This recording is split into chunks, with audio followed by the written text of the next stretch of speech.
oge eruola mgbe anyị na gị ji anọli na Good Morning Anambra, oge anyị ji n'anya n'akwụkwọ akụkọ, oge anyị ji etinye ọnụ n'ihe na-eme n'obodo anyị bụ Nigeria, na-eme na Anambra steeti. anyị wee na-asị gị nnọọ na Good Morning Anambra nke taata, mbọsị anyị ji asụ Igbo. Obinna, edikwa nkwadobe isi Igbo taa? Ụtụtụ ọma, ọ na-asụọla chi. Afọ m bụ Ifeonachukwu. Afọ m bụ Obinna, Ikechukwu Obinna. Obinna, kedu ka ekesi anyanwụ ka ị na-abịa? Ọ na-atụgharị ka ọ na-ejegharị? Maka ị mara kemgbe ụbọchị abụọ gara aga na ị na-abịa ọrụ, ị na-ene anya ka ị ma ma onye ị ga-afụ, maka onye ọbụla napụrụ ụlọ. Mana olu nnyaa ndị Labour wee sị anyị ngwanụ jebe n'ọrụ, onye ọ na-oje ọrụ. Ibu na onwe onye otu anyị sị m na aka na-agba straịkị o. Isi ya bolu taa ka anyị ghara ịfụ gị n'iru ọrụ, mana anyị mechafụ ya n'iru ọrụ. So kedu ka ekesi anyanwụ n'ihe gbasara ndị mmadụ ibidokwa ọrụ na straịkị a? Ifego na anyị nwa na nwaanyị n'obodo ọrụ anyị dị onwetu ọrụ anyị dị. Ọrụ anyị kwesịrị ịbụ nke a na-agbalụ straịkị, maka na anyị nwa ga na-agwa ndị mmadụ ife na-eme ndụ. So ifego na otu o siri dị, mana na ị na-anya ịfụ na ihe ndị Labour na-ekwu bụ maka anyị nwa, maka onye ọbụla, maka ọ dị ndị Labour ma ọ dịla anyị nwa, ma because anyị nwa bụkwa ndị ọrụ. Azem time ga-enekwa ihe federal gọọmenti na gọọmenti etiti na-ekwu, ifụkwa na staịdị ha kwa anyị ga-afụ na ọ fịakwara ha arụ. Mana ihe ndị Labour na-ekwu bụ na unu na-ekwu na ọ fịara unu arụ, mana unu adịrị eme ọtụtụ ife. Ụdịrị ego unu na-ebupụ anyị na-afịa, ọ na-agbawa anyị obi. Mana Arụzechukwu na ọnya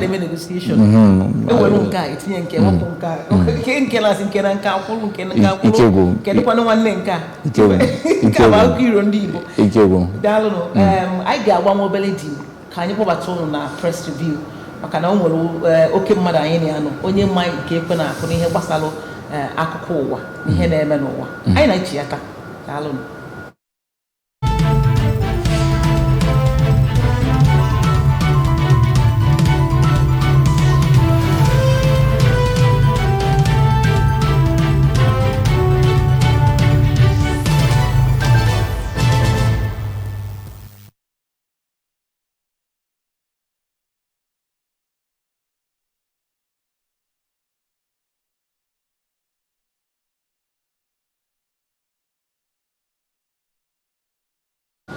Daalụ maka iso anyị wee chi ya taa. Na press review tata anyị ga-ene anya n'akwụkwọ akụkọ dị iche iche, tinyekwu olu nke si na ọnya nwa ududo anyị nke ABS a na-akpọ webụsaịtị ndị anyị ga-etinye anya. Mana tupu mgbe ahụ ka anyị gwa nụ onye anyị na ya ga-anọrị tata, Comrade Ken Okoli. Ọnya nwa bụ President General Asatụ Youth, ya ndị ntorobịa Asatụ. Comrade, I na say no public affairs analyst anyway. No, comrade. Thank you very much. Dalo, if you maybe I said that Matao, Anambra Wednesday Mboseja Aswibo. I gonna Africa yes na Mbano. If you think so Aswibo. No, I'm the youth. Open the youth wamo. So the youth I don't know on the youth Asobago Igbo. If na enwe obilanya. Ndị na-ya dị. Nwaka ị na-anya na akwụkwọ akụkọ ndị anyị ji akwụkwọ akụkọ dị asatọ. Then nke ịbụọ ya nke itoolu ma ọ bụ ite naanị awa bụrụ nke anyị ga-eweta na ọnya nwa ududo ABS, webụsaịtị ABS. Maka ibido obi na anyị ga-ebuzo jenu na ọwụwa anyanwụ Nigeria, akwaba anyị ka ọ na-esi ya pụta. Okay, so we'll go to Daily Times. Yes. ABS website. Okay, Anambra Attorney General asked National Assembly to accelerate passage of Gender Rights Equality Bill. Minimum wage, labor suspend strike for 5 days.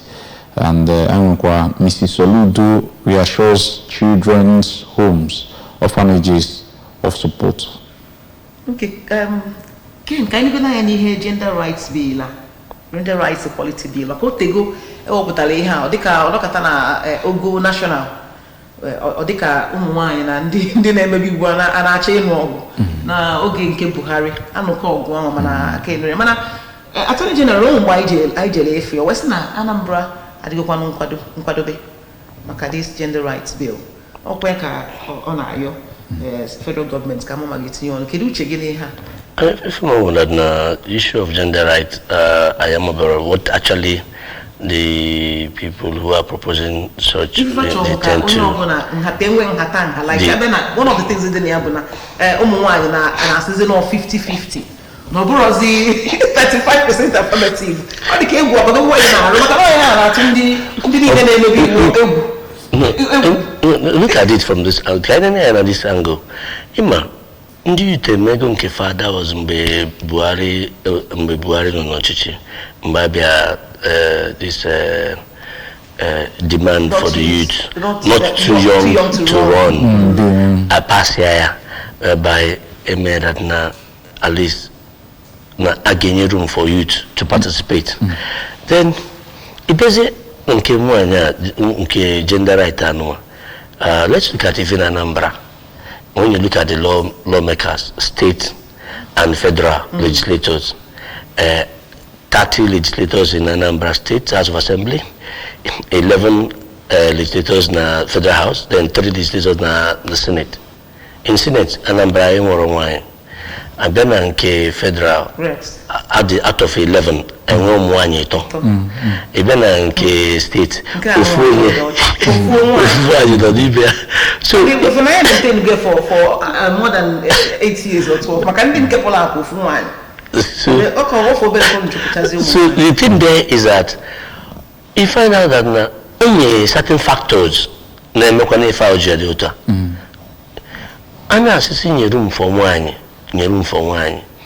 Ụmụnwaanyị na-enwefa fa na ekwekọrịta fa na ndị kwesịrị nọ n'iru na demonstrate ya how abịa n'ime ebe voting they should organize themselves and say okay na nka na ga ụmụnwaanyị tafa ga-evote mana if that thing is not working because na ọgwa ndị ga-ebu ụzọ si ga nwaanyị anya ma ntụnyekwa ya ha je tụnye n'nwoke. So charity begins at home, meaning that now organize themselves very well, so that population no bodo youth will see well, and well. The fact ndi ngasi no ndi gafego the age anuma now mana fawa ni digodi ka fachukoto nwefa. They organized. Makana obodo obuna they organized can get anything they want. All right. Comrade Dalo.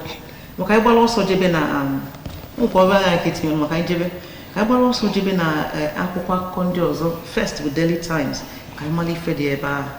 Obu ni na Daily Times onwelo nke na amusi amu ike ba wase Finance Minister NLC TUC Industrial Action Finance Minister to present template for minimum wage today as Labour suspends strike. We won't accept paltry increase of 60,000 naira, Labour insists. Because Abuja Mining Company, Tongai, sued for violating anti-money laundering laws. Mining company, okay? And then we also have Northeast notorious serial killer, Issa Rabo, others nabbed. Going down, Tinubu names arterial road 20 naira. Is it? N20. Okay, N20. Right. After Wole Soyinka, okay, that's the controversial after that road. Okay, then Senate slams Labour over national grid shutdown, disruption of Hajj flights. INEC extends registration of voters in Edo and Ondo. Nigeria backslides on fiscal transparency. Ranked 92nd in Open Budget Survey Global Index. Na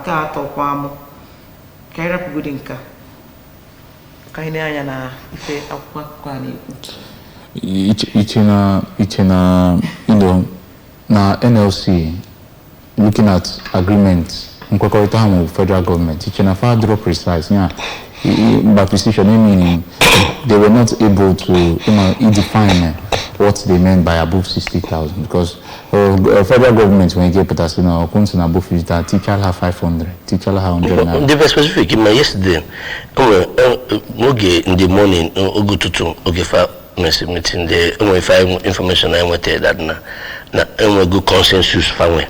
One of them would that na labor deserve more than 60,000. Or consensus. 61,000. Deserve more than 60,000. That was the starting point of this thing that led to Ngwaka suspend their striking. In the morning, found a consensus on some things. Now, in further deepening the discussion, for now, okay, that now nobody will be victimized. Now, strike go on, but nobody will be victimized. And because we can't have meeting again, so okay, won't deserve more than 60,000. Nobody will be victimized. Is it not better? Ka suspend go this striker. I use 1 week. We serious discussion on the plan. Now, labor never say na all the maka aga that way. Man have no be that na 60,000 and slightly above 60,000. I will go for Gadia. As you can ban Subadro, Mana, Magodi, Ndo Tunkafa, Dawasio, because now in Kibizokuna, and will go panic buying. Yes, somewhere, man. Half the time, I feel almost when you was here, and I told you I feel oh, it was hey, Sina. Well, Kaya, buffer budget tank, banker, banker, no, Subadro, at the end of the day. Imagine where the network providers now shut down the system. Imagine where media houses there because they couldn't sustain. Imagine where this thing, all these things are done, how it will cripple the system. Who is losing? Everybody. So I think I will have to commend Labour for taking a good step. Say suspend the striker. Ka abanka the fafu go the government for that na father abaliamu. You know tago.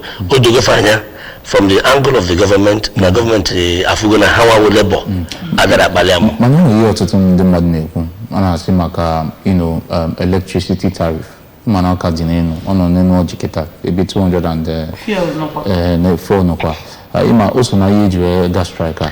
Let me only be federal government to go mark only be only kwa NLC na TC subject to the agreement when you could maka if I can labor increase the minimum wage so that we can afford all these things. Manano kama man able to surprise. Let me tell you the truth, and which is the truth. On electricity tariff, the bond of kita the problem. What our problem? Let us see electricity. You will pay for it. Do you know what it costs to get fuel as alternative for power? I will know if with the issue, approach issue, because now if I'm issue, money for all. Let us see that light. And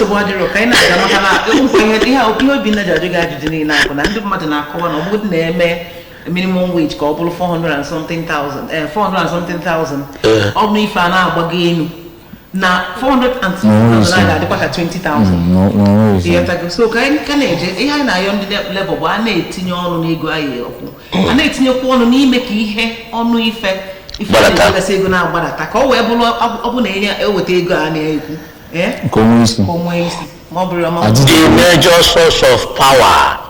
I know, but don't do also like US. I'm about 8 or 9.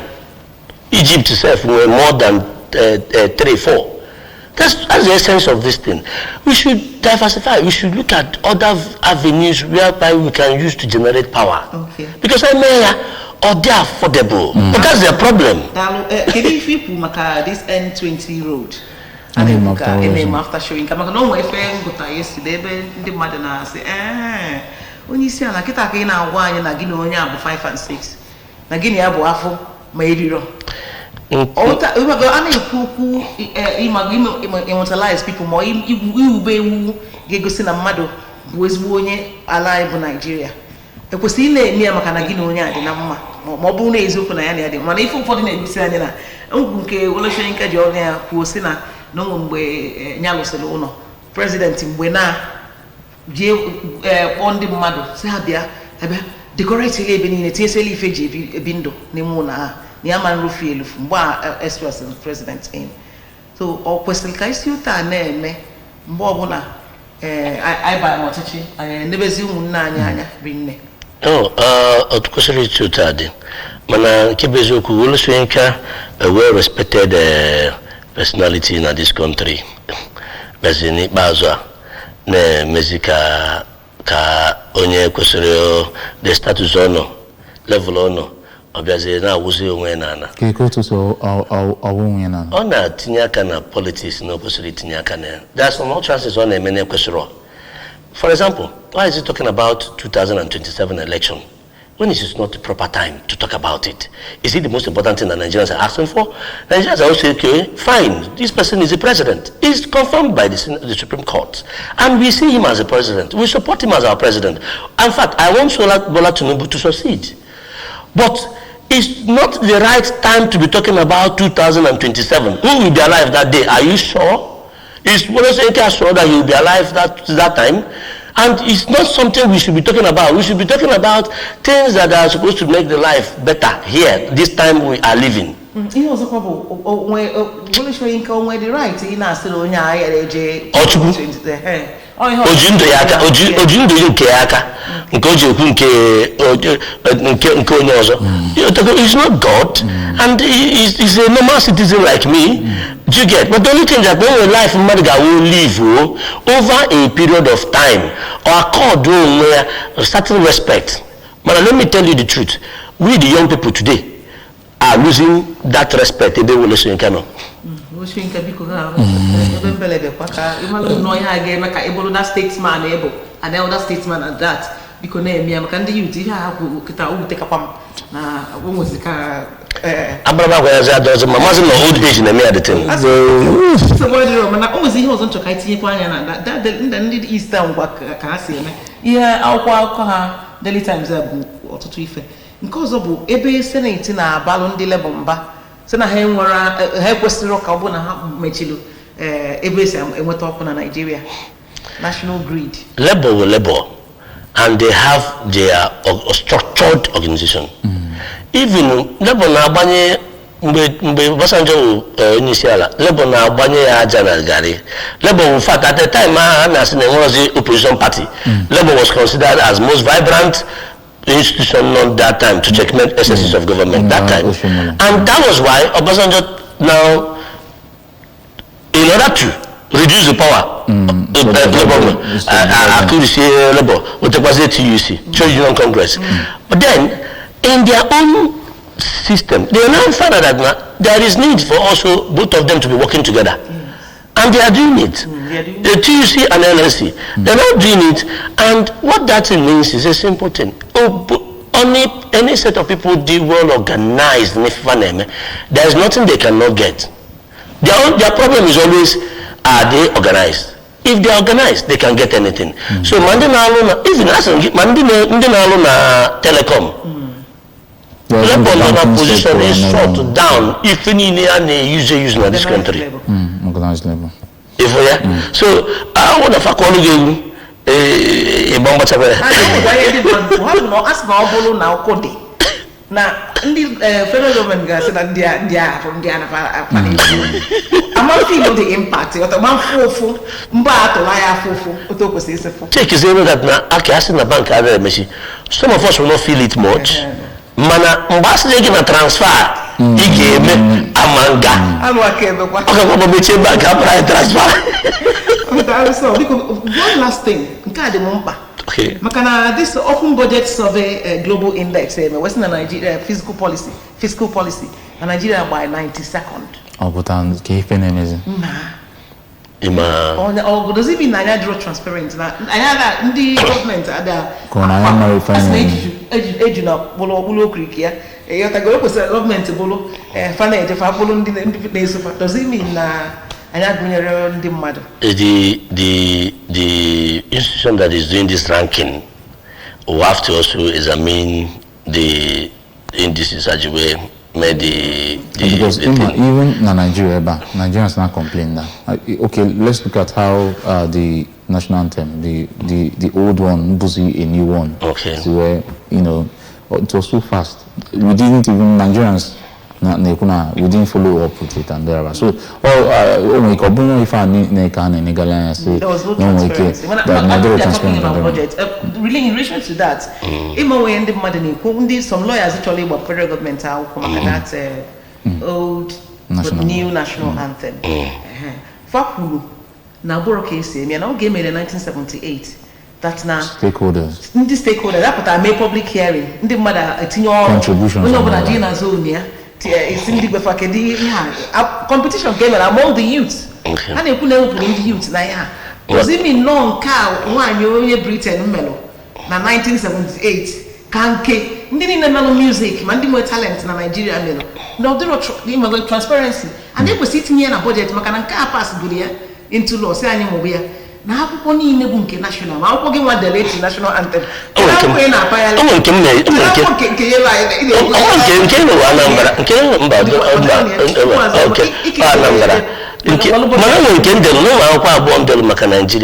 I believe in Nigeria. I believe in Nigeria volunteer. I believe in Nigeria volunteer because that one.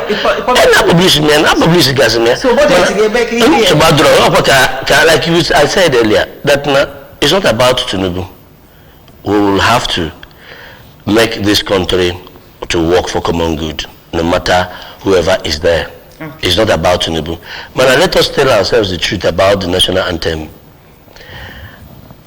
Only if people are matter about it.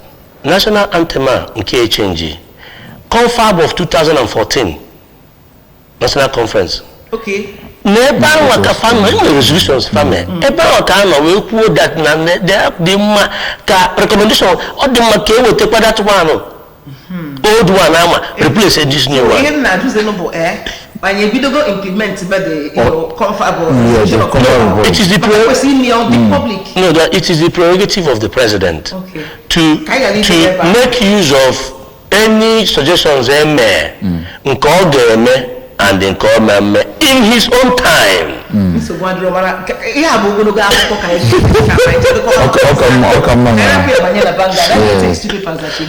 Okay, Vanguard, I'm in Vanguard. Minimum wage, give costs to government today. Tinubu orders Finance Minister Kikadini Erika Managa Apia. Vanguard, CNG, federal government targets $4.4 billion import savings.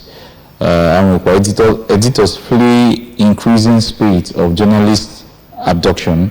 30 feared dead as mine site collapses in Niger State. Edo Ondoguber. INEC extends voter registration deadline to June 9. And a business economy, labor leaders must reconsider wage demand to avoid layoffs. I'm not go Mr. and Mrs. Okay,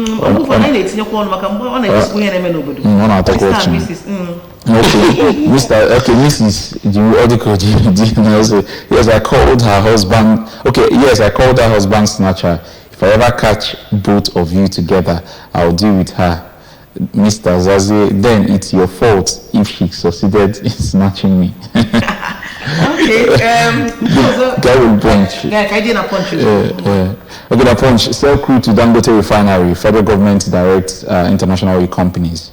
Then Naira may settle at 1,450 Naira per dollars by December, according to Fitch ratings.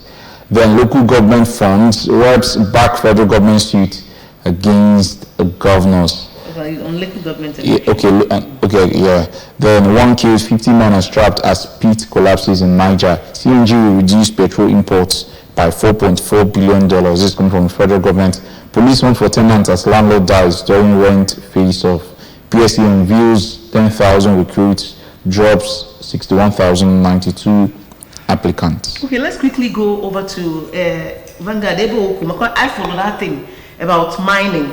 na Daily Times. It was in a close some a mining company. You know, Makana Hadiro well registered or something, or licensed something. Yeah, because yesterday ke ha me. Eba se na ndi mmadụ na mine gold. Eba we collapse where that do more than mmadụ 30. Yeah, was in no ihe na West Biko. Eche more so petroleum can Nigeria can mine officially. I know a lot of solid minerals. Hardly any reports. Oh, no reports on it. The government doesn't hammer out. They are not mining. You know, Niger State. They are now mining. Oh, go see na. Oh, forget Ghana mine in Abuja. Oh, I'm a mine. Kuma ebonyi. Well, you know, man, I'm brave. We be like na bani. To oko. Oh, we koalin. Oh, when did they mine here? Government hammer out here. Kidi if I get me this thing. Man, you can't have that mine or Joe. Nothing happens. And I'm not sure Western Nigeria where money good dog map. Like you mentioned, Obo, also if a man insecurity to the also, you know, our governance system has to be structured, has to be restructured. Or restructuring call, you know, good leaders, yeah, only my phone. No, you restructure. Because I restructure. We need to restructure the system. Make the system rewarding if you put more. That's human nature. Human nature rewards every effort. In a system where human effort is not rewarded, that system is bound to collapse. That's just natural. It's everywhere. See, young people have energy. That's the unique thing about young people. In any part of the world, you see young people, they have energy. Workforce. Now, in a situation whereby this Kegasia local government, as some of them are settlement plan for some persons. Now, if not, look at the revenue sharing formula. It's not even encouraging. Look at the constitution where you have the exclusive list, concurrent list, and residual list. Although encouraging. See, a lot of avenue government supposedly generates revenue in terms of natural resources. Man, a focus only on oil. Only oil. Okay, you mentioned Niger State. In fact, Zamfara. A lot of natural resources are there. Manani me by Uri. Even if I name na crude na Niger Delta, Niger Delta. If I name Zupu, Kalink official and a report on maybe 300 and something oil theft. I think a couple of weeks ago. So you now ask yourself. Onifosi. And there is an international conspiracy in the game. Because we don't have the equipment IGA use those raw materials when they produce. And then we export these raw materials. Because when we export these raw materials at the raw level, the people who are taking it will now use that for production. And when you use this thing for production, it increases the economy of that people who are using it. And it puts the workforce into use. And a lot of factories and all that. And then produce it. And they say, I finished product. Maybe I say, hey, produce Kwaziria.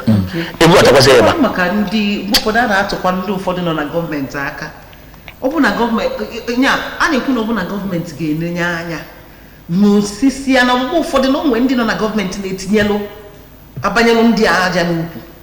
With their own courts. Yes. Because they don't just succeed. If not, no an organized crime can have. Yes. So, only politician is national Obro Suite. Is all Laboro Suite. So, come join. It all clear thing. If I report, the small. My fan is Zulu. And the other government in gas no maro.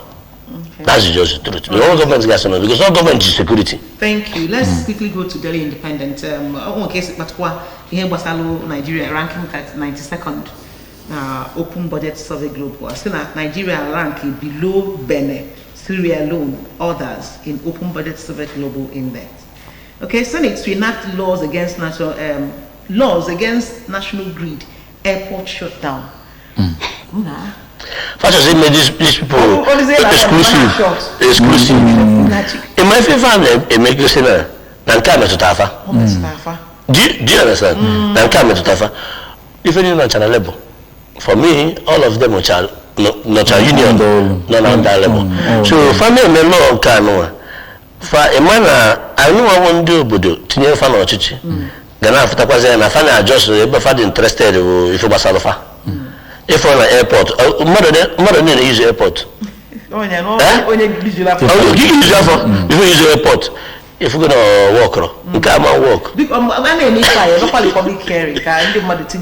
Yeah, there will be. What can restrict labor? The powers of labor. Yeah, the plans to do that. Okay. Now, Nkano say Tinubu. Okay, Nkabo to present minimum wage figures in 48 hours. I just pray this guy and wait. Okay, one is known to be. Because the president seems to be ready for action. Yeah. Okay. Yeah. And going down, we have this budget padding allegation. Forget yesterday's event. It's time to move on. Ningi tells senators. Okay, it's still controversial. The recalling of Ningi. Look at the principle. Okay, Tinubu names Nkabo, and then name go the arterial road, N20 in FCT after Woloshenka. Insecurity, difficult terrain, impending rescue of 30 trapped miners. Another thing in Anya, actually, our systems need rescuing them. How fast we ought to be responding to? It's our value system. We need to really understand that life is more important than every other thing. Even if somebody has accident, instead of one video, post good. Call the first to post it. Yes. Forget to see that now. If I will marry the Kage, if he perceive me first, we do everything possible to take that person to the hospital. I have encountered such a thing. Na bari ka moto biaro pia onya akada koto yoku if mo fusi phone we rush a brutal person gabo no. I was just how can human being na if I'm a madu if he get me go do we bia we phone no say if that we are moving, we are not getting it right. Phone now suppose if we figure out survive not Ibia, we should understand the essence of this phone. You want to go? And it's our value system. No matter that life is more important than Thank you. Jonathan says politicians won't approach courts if judiciary is upright. Ezeoku? Of course. I agree with him. 100%. Mana judiciary, no one the society, because someone like Jessica Nazo, Jeffa, they are human beings. So judiciary is not to be brought aside and criticized like that. If I'm ready, don't you think that the judiciary also has a conscience? When the process through which Onega were judge, the mad. The kosi we koma. No one know about the ban. No when the person abuse on the ban when you abuse force on it. If that compromise go already. I want to know that you make a and in fact even go on accuse go on my role model but then obuno go ko judge chief judge but because na onwe kifa sede natural 100% loyalty. A were more tinye as chief judge. Onya chief judge. Emanase he that pays the piper that takes the tune. Onya chief judge. Emana ifoku kamane. If these are things the car any the kenanya. So we have just about a few minutes to go. So let's quickly run through. In Nation we have just strike House of Reps attacks Labour. And we've taken the others. Let's go to the next paper. World Environment Day, how illegal mining, deforestation, others leave Nigerians poorer. And that's on page 6. And then we strike, Tinubu blinks, gives Finance Minister 48 hours to table action plan. Is 48 hours enough? Oh yeah, NGE condemns increasing spate of journalist abduction. Another, very recent development, journalists being adopted. Senate tackles labor over blackout, Hajj flight disruption. Osun APC expels Aregbe Shola, warns members against associating with ex-governors groups. Bandits abduct university lecturers, family in Katsina. IGP warns senior officers against extorting personnel over promotional interview. INEC extends TVR exercise, captures 120,458 new voters in Edo and Ondo State. That's all. Then the other ones, maybe go before the Chachania. Okay. And then Blueprint. The other one, Blueprint. So, okay. I think that Blueprint, also we have DG. And NACO not responsible for pilgrims, $500 BTA reduction. Then NDIC commences liquidation of Heritage Bank. Heritage, I never go or just in case guardian, maybe I think I know for belief dinner and all abduction. Now, what is it too much? I can't call all against adoption.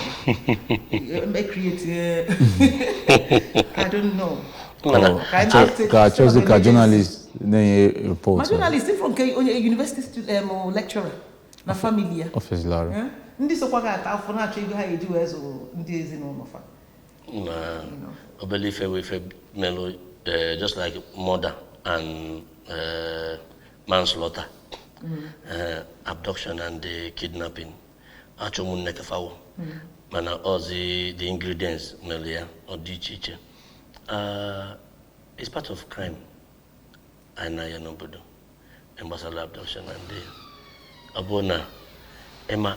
We have not started using technology the way it's supposed to be, so that I build your security network that will save myself. And one basic thing there is this: identifying every citizen. Okay. Identifying every citizen. NIN, go driver's license, go voter's card, go BVN. That should be one-stop shop. Connect to all this. Federal government na factory bido kozo nke fast na hage mezina nkabu ondecha ogwu na ndị ọzọ anyị maskwa no ondecha ogwu mgbe emelo ke ọkọ BVN asị anyị no ondecha ogwu kedu ife anyị eme ife Imana, the thing there is that now sometimes in anya the intent is a whoop tanker. If that not the intent may not be now natural ke make things them come on the hotelia ndị nweta nwere ike inwe ezigbo obi fajiwe opte mana in the implementation ọwụzie ndị na-approve ya ihe ha ga na-anya ego ha ga-ebubagodi na this thing budget dị na ya na ga-esi wee kerie ego dị na ofiazi alụ na implement ya properly to really serve the purpose that na-eji wee mee ya I want to go eji wee serve you kwesịrị ịdị eji wee make distance emana ebubuchago ya ndị nweze the original idea na to implement fair falụ to implement this thing if na eme all this if na nke mekata ọ dị ka ọma gozi agwụ check if na erichago ego kwesịrị iji wee follow this thing through and the can riri ya ndị nọ na approval level edimechago demand fa and if you don't meet their demand it will not work. Okay. Well, that's all. Ebolo ife wugata onye isi ndị ntorobịa na Anambra President General Asfatu Youth bụ Comrade Ken Okoli. Anyị na-ekene gị maka ịdị na the program. Daalụ. Njisike. Una afugonu ka anyị si wee jee ozugbo gbacha. Anyị na-ekene unu na ayị unu ọ bụrụ na ị chọọ ka ịgụtakwuo ife akụkọ a na-ekwu jee n'ebe ndị vendor na-anọ ebe ọbụla dị gị nso ka igolu newspaper nke ọbụla masịrị gị ka ịghọta ife a na-akọ. Daalụ na afọ m bụ Fiona Chukwu. Afọ m bụ Obinna Ikechukwu Obinna. Chetakwa na tata bụ World Environment Day. Igbochago ebe ị nọ. Kedu ka ị si etinye aka ịfụ na ebe ị nọ dị ọcha? Kedu oke n'ọlụ gọọmenti, kedu oke n'ọlụ gị nwa? Ife ndị a ka anyị ga-etinye ọnụ ma ọ bụ na ije mkparịta ụka anyị ga-akparịta within the next few minutes. So anyị na-asị gị ijekwa n'ebe ọbụla gị sonyela anyị maka na anyị ga-echigata. Daalụ m.